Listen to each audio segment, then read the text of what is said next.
Hello students, this is Neelam. Dear students, आज की इस वीडियो में हम कवर करने वाले हैं क्लास 9th से हमारा चैप्टर 4 है वर्किंग ऑफ इंस्टीट्यूशन के बारे में। सो डियर स्टूडेंट, इससे पहले हम इस चैप्टर पे अपनी एक वीडियो बना चुके हैं। अभी हमारे पास सेकंड पार्ट में हमने देखा था, जो वीडियो का सेकंड पार्ट था उसमें हमने पार्लियामेंट के बारे में देखा। फर्स्ट वीडियो में हमने ऑफिस मेमोरेंडम के बारे में देखा। अभी हमारे पास नेक्स्ट पार्ट एग्जीक्यूटिव का आएगा। हमने देखा था सेपरेशन ऑफ पावर को हम 3 पार्ट में डिवाइड करते हैं। इंडिया में गवर्नमेंट के पास जितनी भी पावर है उसको हम कितने पार्ट में डिवाइड करते हैं? 3 पार्ट में। लेजिस्लेचर, एग्जीक्यूटिव और जुडिशरी। लेजिस्लेचर जो लॉ मेकिंग का काम करेगा, एग्जीक्यूटिव जो लॉज को अप्लाई करवाएगा और जुडिशरी जो लॉज को मेंटेन करके रखेगा। तो पार्लियामेंट जो था वो हमारा लेजिस्लेचर में आता है। ओके, तो लेजिस्लेचर में जो लॉ मेकिंग के काम होते हैं, कानून बनते हैं, रूल रेगुलेशन बनते हैं, पॉलिसीज बनती है, वो पार्लियामेंट में बनती है।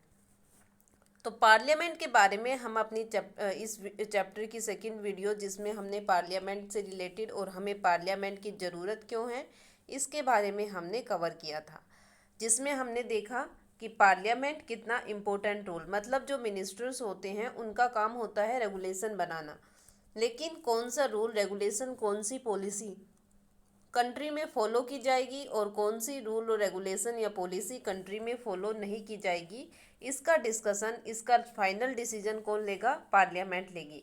पार्लियामेंट वो फाइनल अथॉरिटी है जो लॉज बनाएगी और ये डिसाइड करेगी कि कौन से लॉज कंट्री में फॉलो होंगे और कौन से लॉज कंट्री में फॉलो नहीं होंगे। सेकंड हमने देखा था पार्लियामेंट गवर्नमेंट के पावर पर कंट्रोल रखती है, क्योंकि गवर्नमेंट कोई भी डिसीजन लेगी, जब तक वो डिसीजन पार्लियामेंट में पास नहीं होगा तब तक वो डिसीजन गवर्नमेंट कंट्री में फॉलो नहीं करा सकती। पार्लियामेंट गवर्नमेंट के पास जितना भी पैसा आता है लोगों से टैक्सेस के फॉर्म में, तो जितना भी पैसा गवर्नमेंट के पास आया है, जितनी भी मनी उन्होंने कलेक्ट की है, तो उस पर भी कि वो उस मनी का, उस रुपए का कहाँ पर यूज़ करना है, कैसे यूज़ करना है, इसका कंट्रोल भी पार्लियामेंट के पास ही होता है। पार्लियामेंट में बजट पास होता है, उस बजट के अकॉर्डिंग डिसाइड किया जाता है कि कितना रुपए, कितने पैसे, कहाँ, कौन सी मनी कितनी कहाँ पर डिस्ट्रीब्यूट की जाएगी। उसके बाद फोर्थ में हमने देखा था कि जो कोई भी पब्लिक इशू होता है या कोई भी डिबेट होती है तो उसको डिस्कस करने का सबसे हाईएस्ट जो फॉर्म है वो कहाँ पर है? पार्लियामेंट ही है। पार्लियामेंट के 2 हाउसेज के बारे में हमने देखा, लोकसभा और राज्यसभा के बारे में, जिसमें आपने मेन टॉपिक लोकसभा और राज्यसभा के बारे में अपनी नोटबुक में लिखना भी था कि लोकसभा क्या होती है और राज्यसभा से ये कैसे अलग है। उसके बाद हमने ये भी देखा था इसमें कि लोकसभा के पास ज़्यादा पावर होती है और राज्यसभा के पास कम पावर होती है। वैसे तो हमारे कॉन्स्टिट्यूशन के अकॉर्डिंग राज्यसभा को कुछ स्पेशल पावर दी गई है, लेकिन फिर भी लोकसभा के पास जो पावर है वो राज्यसभा से ज़्यादा है, क्योंकि लोकसभा वो हाउस है जहाँ पर डायरेक्ट पीपल जो अपने रिप्रेजेंटेटिव इलेक्ट करते हैं वो मेंबर बनते हैं। और कोई भी डेमोक्रेटिक कंट्री हो वहाँ पर सबसे मेन रूल उनका माना जाएगा जिनको पीपल ने इलेक्ट किया है, ना कि गवर्नमेंट ने। इसलिए लोकसभा के पास इनडायरेक्ट रूप से बहुत ज़्यादा पावर होती है।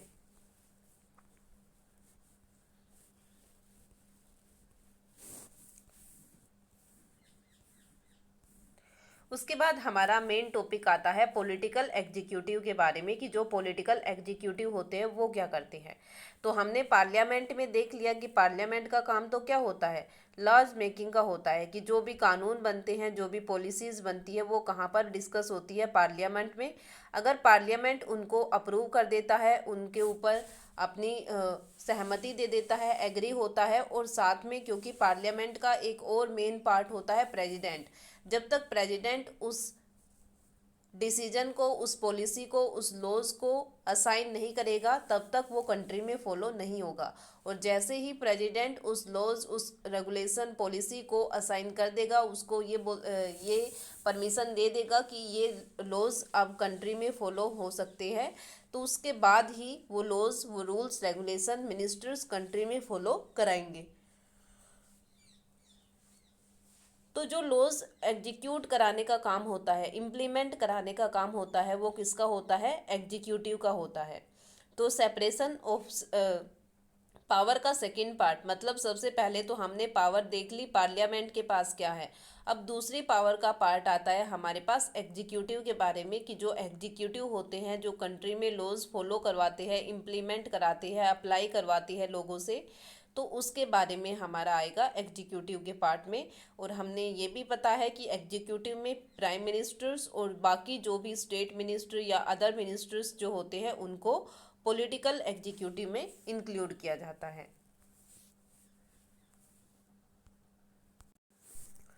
तो पॉलिटिकल एग्जीक्यूट में हमें यहाँ पर बताया है कि आपने ऑफिस मेमोरेंडम के बारे में तो पढ़ा था, जिसमें ये डिसाइड किया गया था कि 27% रिजर्वेशन दिया जाएगा SC BC को। तो वो एक डिसीजन था बस ओनली, जो पार्लियामेंट में डिस्कस हुआ और वो अप्रूव भी हो गया। लेकिन जब उसको रियल में कैसे कंट्री में फॉलो कराना है, ये काम किसका होगा? एग्जीक्यूटिव का। ओके, तो जो प्राइम मिनिस्टर होगा वो उससे रिलेटेड डिसीजन लेगा, तो उसी के बारे में हम देखेंगे।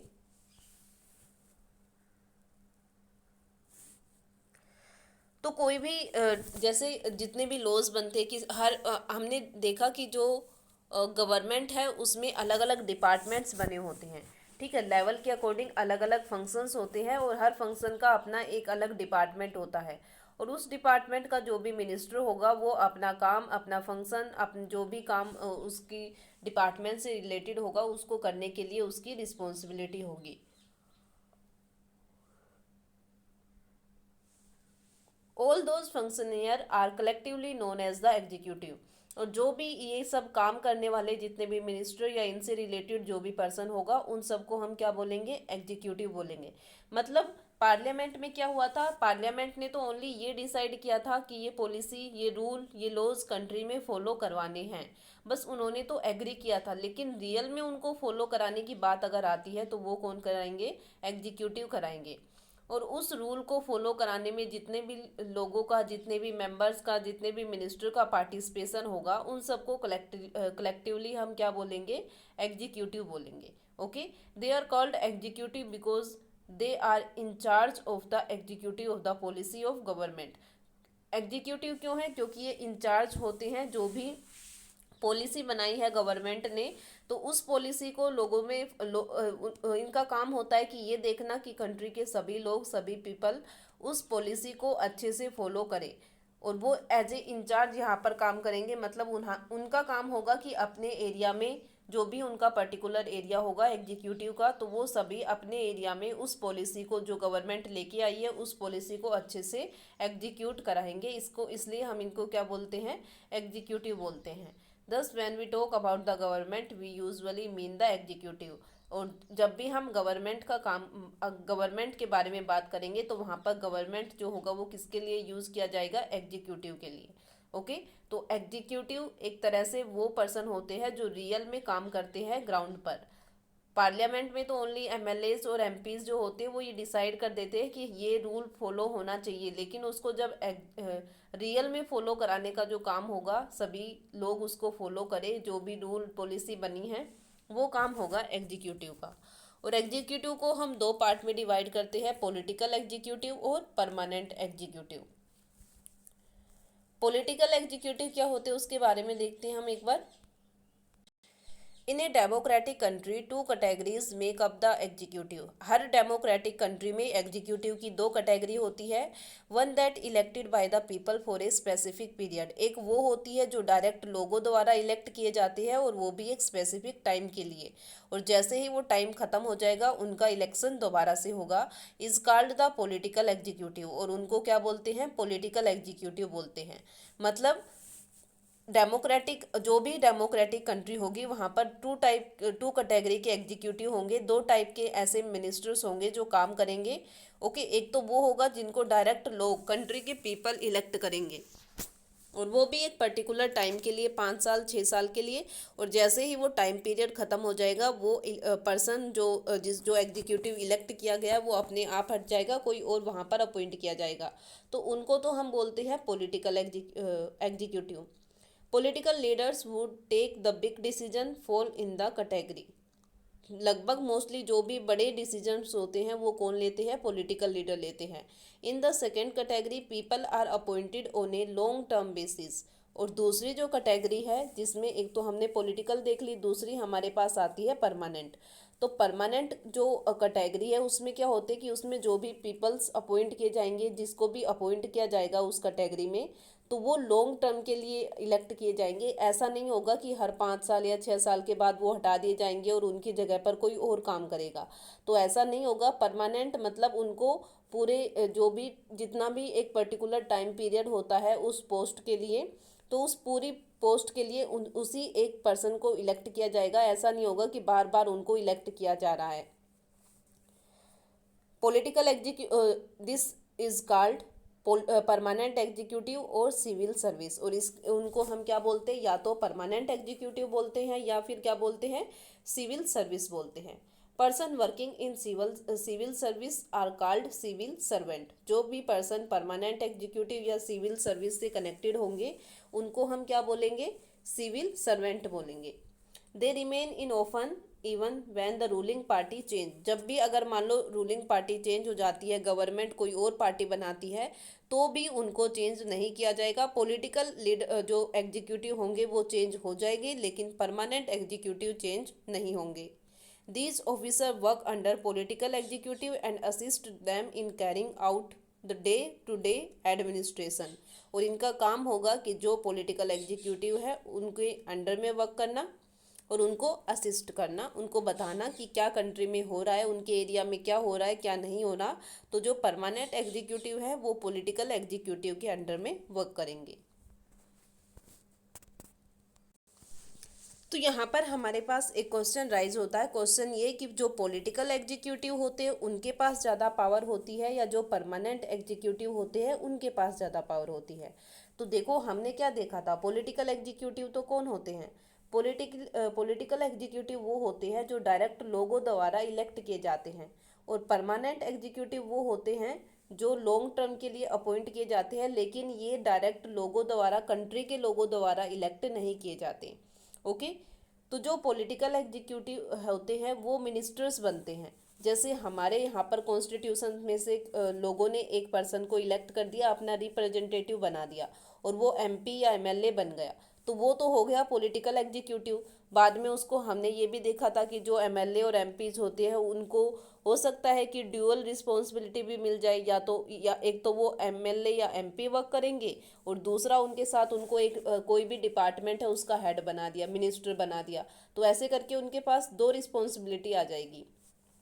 तो जो पॉलिटिकल एग्जीक्यूटिव होते हैं वो डायरेक्ट लोगों के द्वारा चुने जाते हैं, लेकिन परमानेंट एग्जीक्यूटिव जो सिविल सर्विसेज होती है वहाँ पर डायरेक्ट लोग उनको अपॉइंट नहीं करते।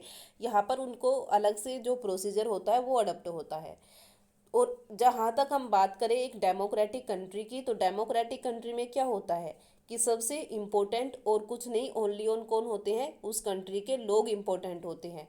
उस कंट्री के लोगों ने जिसको अपॉइंट किया है, जिसको इलेक्ट किया है, वो इम्पोर्टेंट होते हैं, ना कि वो जिनको कंट्री के लोगों ने अपॉइंट नहीं किया है। तो यहाँ पर हमारे पास अगर हम देखें कि इंडिया एक डेमोक्रेटिक कंट्री है और डेमोक्रेटिक कंट्री में उस पर्सन के पास ज़्यादा पावर होगी जिसको कंट्री के लोगों ने इलेक्ट किया है। तो जो पॉलिटिकल एग्जीक्यूटिव है, जो मिनिस्टर्स है, उनके पास ज़्यादा पावर होती है और जो परमानेंट एग्जीक्यूटिव है जिनको लोगों ने इलेक्ट नहीं किया है उनके पास कम पावर होती है।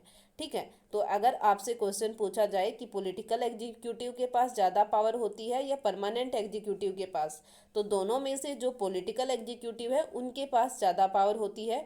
और अगर रीजन पूछे कि क्यों होती है तो वहाँ पर आप बता सकते हो क्योंकि जो पॉलिटिकल एग्जीक्यूटिव है वो डायरेक्ट लोगों के द्वारा इलेक्ट किए जाते हैं, लेकिन जो परमानेंट एग्जीक्यूटिव है या जो सिविल सर्विसेज है वो डायरेक्ट लोगों द्वारा अपॉइंट नहीं किए जाती। और एक डेमोक्रेटिक कंट्री में सबसे इम्पोर्टेंस अगर किसी को दी जाती है तो वो होते हैं उस कंट्री के लोग और उस कंट्री के लोगों द्वारा इलेक्टेड पर्सन। इसलिए पॉलिटिकल एग्जीक्यूटिव परमानेंट एग्जीक्यूटिव से ज़्यादा पावरफुल है। उसके बाद हमारे पास इम्पोर्टेंट पार्ट आता है prime minister and council of ministers के बारे में, कि जो प्राइम मिनिस्टर होता है और जो दूसरी काउंसिल ऑफ मिनिस्टर जो जिसको प्राइम मिनिस्टर खुद बनाता है, तो उसके बारे में। Prime minister is the most important political institution in the country. तो हमारी कंट्री में सबसे इम्पोर्टेंट पॉलिटिकल इंस्टीट्यूशन, तो याद रखना पॉलिटिकल वर्ड यहाँ पर यूज हुआ है, मतलब कि उसको किसने अपॉइंट किया है, लोगों ने अपॉइंट किया है। ओके, कंट्री के लोगों ने, ना कि परमानेंट है वो, पॉलिटिकल है, उसके टाइम पीरियड के बाद उसको चेंज कर दिया जाएगा प्राइम मिनिस्टर को। तो प्राइम मिनिस्टर जो है वो सबसे मोस्ट इम्पोर्टेंट है पॉलिटिकल इंस्टीट्यूशन की, सबसे इम्पोर्टेंट पॉलिटिकल इंस्टीट्यूशन है हमारी कंट्री का। लेकिन इसका कोई डायरेक्ट इलेक्शन नहीं होता, ठीक है, डायरेक्ट हम अपने प्राइम मिनिस्टर को इलेक्ट नहीं करते, बल्कि क्या करते हैं, जो प्रेसिडेंट होता है वो प्राइम मिनिस्टर को अपॉइंट करता है। हम डायरेक्ट जो भी हमारी कंट्री है, जैसे हमारी कंट्री इंडिया है, तो इंडिया में इंडिया के जो लोग हैं वो डायरेक्ट प्राइम मिनिस्टर के लिए वोट नहीं करते कि ये पर्सन प्राइम मिनिस्टर बनेगा या ये पर्सन प्राइम मिनिस्टर नहीं बनेगा। प्राइम मिनिस्टर का कोई भी डायरेक्ट इलेक्शन नहीं होता, बल्कि जो प्रेसिडेंट होगा, हमारे यहाँ का राष्ट्रपति होगा, वो प्राइम मिनिस्टर को अपॉइंट करेगा। लेकिन किसको, but the prime minister can not appoint anyone she like. लेकिन कभी भी जो प्राइम मिनिस्टर है, जिसको भी चाहे उस सॉरी जो प्रेसिडेंट है वो जिसको भी चाहे उसको प्राइम मिनिस्टर नहीं बना सकता। उसके पास अपॉइंट करने की पावर है, लेकिन किसको अपॉइंट करना है किसको अपॉइंट नहीं करना, ये पावर उसके पास नहीं है। तो ये पावर किसके पास होती है, प्राइम मिनिस्टर को कौन सिलेक्ट करता है। The president appoint the leader of the majority party or the coalition of party that commanded a majority in Lok Sabha as prime minister। अब देखो यहाँ पर प्राइम मिनिस्टर किसको, जो पीएम है वो कौन होगा, हमारी कंट्री का पीएम कौन होगा। तो सबसे पहले क्या होंगे, इलेक्शन होंगे लोकसभा के, ठीक है, किसके इलेक्शन होंगे, लोकसभा के इलेक्शन होंगे। और लोकसभा के इलेक्शन में ये देखा जाएगा कि पूरी कंट्री में, क्योंकि हमारी कंट्री अलग अलग स्टेट में डिवाइड है और अलग अलग स्टेट अलग अलग कॉन्स्टिट्यूएंसी में डिवाइड है। ओके, तो ये देखा जाएगा कि मेजोरिटी जो कॉन्स्टिट्यूएंसी है वो किस पार्टी से रिलेटेड है। ओके, मतलब जो कॉन्स्टिट्यूएंसी है, जो स्टेट है, वहाँ पर कौन सी पार्टी, कौन सी पॉलिटिकल पार्टी विन हुई है, कौन सी पॉलिटिकल पार्टी जीती है। तो सबसे पहले लोकसभा के इलेक्शन होंगे पूरी कंट्री में, और लोकसभा के इलेक्शन के बाद ये देखा जाएगा कि कौन सी पार्टी को सबसे ज़्यादा लोगों ने इलेक्ट किया है, किस पार्टी को सबसे ज़्यादा सपोर्ट किया है। वो भी ओवरऑल कंट्री में देखा जाएगा, किसी पर्टिकुलर स्टेट में नहीं देखा जाएगा। पूरी कंट्री में जब ये पता चल जाता है कि सबसे ज़्यादा वोट, सबसे ज़्यादा मेजोरिटी किस पार्टी के पास गई है, तो वो पार्टी क्या बन जाती है, मेजोरिटी पार्टी या रूलिंग पार्टी बन जाती है। ओके, जो भी इलेक्शन के बाद रिजल्ट आता है और रिजल्ट में जो भी पार्टी जीत जाती है तो वो मेजोरिटी पार्टी या रूलिंग पार्टी बन जाती है। फिर क्या होता है कि जो रूलिंग पार्टी बनेगी, ठीक है, रूलिंग पार्टी, क्योंकि लोकसभा के इलेक्शन है और लोकसभा के इलेक्शन में हम किसको इलेक्ट करते हैं, एमपीज को, मेंबर ऑफ पार्लियामेंट को। तो जो रूलिंग पार्टी आएगी, इस रूलिंग पार्टी से रिलेटेड जितने भी एमपीज होंगे, किसी भी स्टेट से, किसी भी यूनियन टेरिटरी से जितने भी एमपी होंगे, वो सभी एमपीज मिलकर ये डिसाइड करेंगे कि किस पर्सन को अपनी पार्टी का लीडर बनाना है। ओके, मतलब सभी एमपी, क्योंकि ये सभी जितने भी एमपी होंगे वो एक पार्टी से रिलेटेड होंगे। जैसे हम एग्जांपल लेके चलते हैं बीजेपी का, कि मेजोरिटी लोगों ने हमारी कंट्री में बीजेपी पार्टी को सपोर्ट किया, उसी को वोट दिया, और सबसे ज़्यादा वोट किसके पास आए, बीजेपी पार्टी के पास आए। तो जीती कौन सी, रूलिंग पार्टी कौन सी बन गई, बीजेपी पार्टी बन गई। मेजोरिटी पार्टी कौन सी बन गई, बीजेपी पार्टी बन गई। अब पूरी कंट्री में बीजेपी पार्टी के जितने भी एमपी होंगे, मेंबर ऑफ पार्लियामेंट होंगे, वो सभी ये डिसाइड करेंगे कि हमने अपनी पार्टी मतलब जो बीजेपी पार्टी है उसमें से किसे अपना लीडर बनाना है। ये एमपीज अपने में से ही एक पर्सन को सिलेक्ट करेंगे और वो पर्सन इस पार्टी का लीडर बन जाएगा। ओके, तो समझ आ गया, मतलब बीजेपी जो पार्टी है उसके जितने भी एमएलएज होंगे, ये कंडीशन तब है जब बीजेपी इलेक्शन जीत जाती है, उसके बाद तो तब ये प्रोसेस पूरा होगा कि जो सभी एमपीज है वो अपने में से एक मेंबर को सिलेक्ट करेंगे, जिसको वो अपनी पार्टी का लीडर बनाएंगे। और जो ये लीडर होगा, इस लीडर को क्या अपॉइंट किया जाएगा, प्राइम मिनिस्टर अपॉइंट किया जाएगा। ओके, रूलिंग पार्टी का जो लीडर होगा, जिसको सभी एमपीज अपने बिहाफ पर, मतलब अपनी तरफ से सिलेक्ट करेंगे, तो उस पर्सन को वो मेंबर क्या बन जाएगा, कंट्री का प्राइम मिनिस्टर बन जाएगा।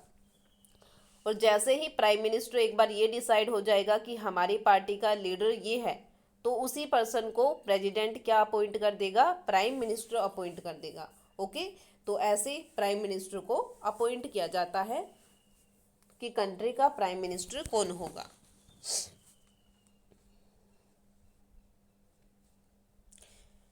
Prime Minister does not have a fixed tenure. He continue in power so long as he remain the leader of the majority party or coalition. Prime minister के लिए कोई fixed tenure नहीं है कि ये person इतने टाइम के लिए ही प्राइम मिनिस्टर बन सकता है। वो एक बार भी बन सकता है, दोबारा से भी बन सकता है, 3 बार भी बन सकता है, 4 बार भी बन सकता है। उसके लिए कोई फिक्स्ड टाइम नहीं है कि एक पर्सन इतने टाइम के लिए ही प्राइम मिनिस्टर बनेगा, इससे ज़्यादा टाइम के लिए वो प्राइम मिनिस्टर नहीं बनेगा। लेकिन अगर लोकसभा चेंज होती है, लोकसभा में इलेक्शन जो आते हैं उसके रिजल्ट चेंज होते हैं, कोई और पार्टी रूलिंग पार्टी बनती है, तो उस टाइम प्राइम मिनिस्टर चेंज हो सकता है।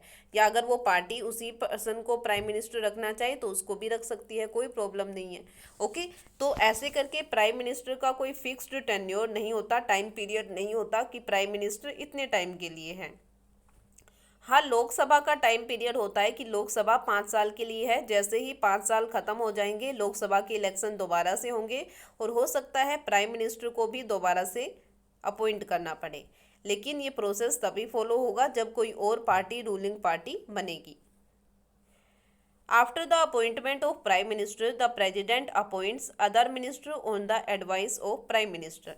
जैसे ही एक बार प्राइम मिनिस्टर को अपॉइंट कर दिया जाएगा, उसके बाद प्रेसिडेंट और भी अलग अलग मिनिस्टर को अपॉइंट करेगा, लेकिन एडवाइस सलाह किससे लेगा, प्राइम मिनिस्टर से लेगा। प्राइम मिनिस्टर के साथ डिस्कस करेगा कि किसको कौन सा मिनिस्टर बनाना है। अब प्राइम मिनिस्टर के पास पावर होती है कि वो प्रेसिडेंट के साथ एडवाइस करके, उसके साथ मिलके, और जिस भी मिनिस्टर को चाहे, जिस भी मेंबर को चाहे, उस डिपार्टमेंट का मिनिस्टर बना सकता है। The prime minister is free to choose minister. Prime minister बिल्कुल फ्री होता है कि वो किसी भी पर्सन को कोई भी मिनिस्ट्री, किसी भी मेंबर को कोई भी मिनिस्ट्री दे सकता है, किसी को भी मिनिस्टर बना सकता है।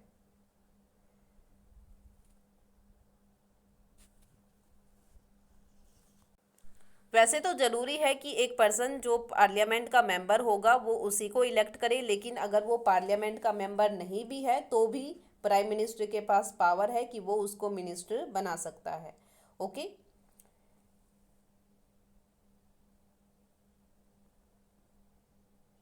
उसके बाद council of minister is a official name for the body that include all the minister.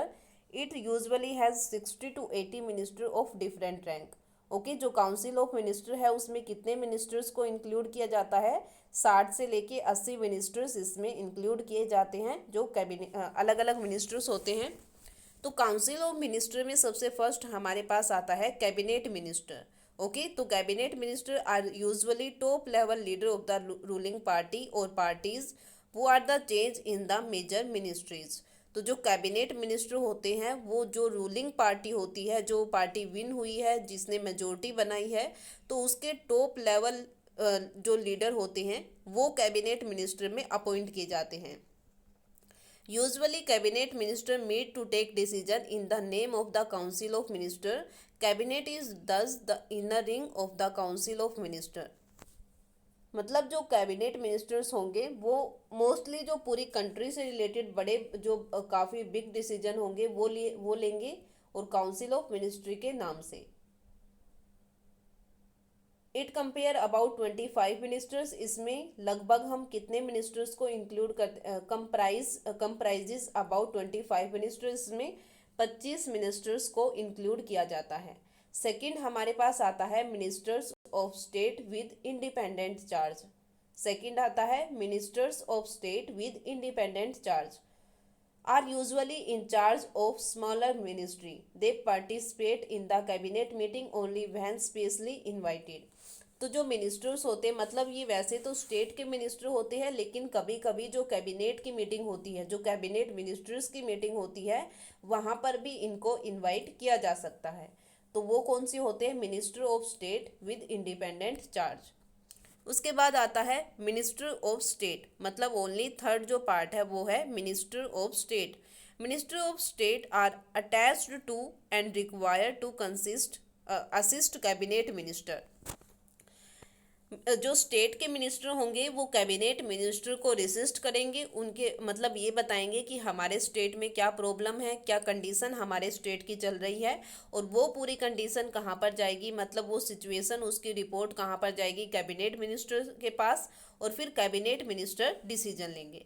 तो वो ये मिनिस्टर ऑफ स्टेट होते हैं। हर स्टेट के अपने अपने अलग मिनिस्टर्स होते हैं और वो सभी अपने स्टेट के बारे में पूरी उनको जानकारी होती है, इन्फॉर्मेशन होती है, और अगर कोई सीरियस प्रॉब्लम होती है तो वो कैबिनेट मिनिस्टर के साथ उसको डिस्कस कर सकते हैं।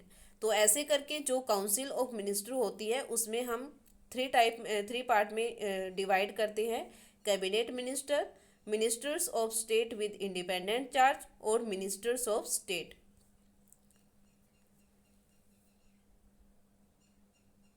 It is not practical for all ministers to meet regularly and discuss everything. The decision are taken in cabinet meeting. ये जरूरी नहीं, जब ये ऐसा हो नहीं सकता कि सभी मिनिस्टर आपस में बैठे मिले हर चीज़ पर डिस्कस करें, तो ऐसा नहीं हो सकता। लेकिन जो कैबिनेट मीटिंग होती है वहाँ पर मोस्टली सभी बातें डिस्कस होती है। That is why parliamentary democracy is most countries often known as the cabinet form of government. The cabinet work as a team. The minister may have different views and opinion, but everyone has to own up to every decision of the cabinet. मतलब ज़रूरी नहीं कि सभी cabinet minister एक साथ बैठे हर चीज़ पर discuss करें, लेकिन क्या होता है कि जो कैबिनेट मीटिंग होती है या जो अगर कोई बहुत ज़्यादा इम्पोर्टेंट कोई सीरियस इशू है तो उसके बारे में अगर कोई डिसीजन लेना है तो उसके लिए ज़रूरी है कि सभी मिनिस्टर, सभी कैबिनेट मीटिंग में सभी मिनिस्टर इंक्लूड होंगे, अपने ओपिनियन, अपने व्यूज़ बताएंगे और डिस्कशन वहाँ पर होगा और उसी के अकॉर्डिंग कैबिनेट डिसीजन लेगी। ओके, तो ये था हमारे पास मिनिस्टर्स, प्राइम मिनिस्टर और काउंसिल ऑफ मिनिस्टर के बारे में, जो हमारी कंट्री में एग्जीक्यूटिव का काम करते हैं कि किसी पॉलिसी को कैसे हमारी कंट्री में एग्जीक्यूट कराना है। ये डिसीजन सभी को लेते हैं, मिनिस्टर्स लेते हैं। तो ये था हमारा टॉपिक जिसमें हमने मिनिस्टर्स, प्राइम मिनिस्टर और अदर कैबिनेट मिनिस्टर्स के बारे में, या जो अदर काउंसिल ऑफ मिनिस्टर है उसके बारे में डिस्कस किया। तो ये था हमारा आज का टॉपिक जो हमने अपनी वीडियो के पार्ट में इंक्लूड किया है। इससे आज की वीडियो का जो इम्पोर्टेंट टॉपिक रहने वाला है जिसके बारे में आपको अपनी नोटबुक में लिखना है, वो टॉपिक रहेगा आपका कि जो हमारे कैबिनेट मिनिस्टर है उनमें से किन्हीं 5 कैबिनेट मिनिस्टर्स के नाम आप अपनी नोटबुक में लिखोगे। मतलब प्रेजेंट में जो हमारे कैबिनेट मिनिस्टर है, जैसे home minister, defence minister, finance minister, railway minister, तो ऐसे करके जो 5 कैबिनेट मिनिस्टर है उनके बारे में सर्च करोगे और उनके नाम जो प्रेजेंट में करंटली जो अभी मिनिस्ट्री जिनके पास है उनके नाम अपनी नोटबुक में लिखोगे। तो ये इम्पोर्टेंट टॉपिक रहेगा। और आज की वीडियो का पार्ट जो हमारा एग्जीक्यूटिव, मिनिस्टर्स और काउंसिल ऑफ मिनिस्टर से रिलेटेड है, आई होप ये आपको अच्छे से समझ आ गया होगा। अगर इस टॉपिक से रिलेटेड कोई भी प्रॉब्लम है तो वो आप मेरे साथ डिस्कस कर सकते हो। Thank you.